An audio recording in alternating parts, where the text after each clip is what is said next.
Ang totoo, wala tayong dinala sa mundong ito, at wala rin tayong madadala pag alis dito. Kaya kung mayroon na tayong pagkain at pananamit, dapat na tayong makontento.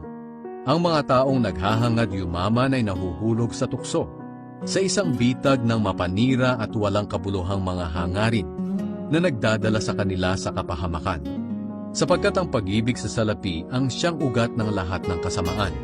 Ang sobrang paghahangad ng salapi ang nagtulak sa iba na tumalikod sa pananampalataya at nagdulot ng maraming paghihinagpis sa buhay nila.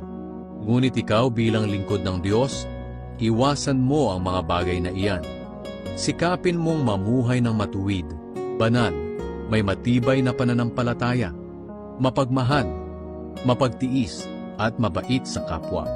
Ipaglaban mong mabuti ang pananampalataya. Panghawakan mong mabuti ang buhay na walang hanggan. Dahil tinawag ka ng Diyos para sa buhay na ito, nang ipahayag mo ang pananampalataya mo sa harap ng maraming saksi.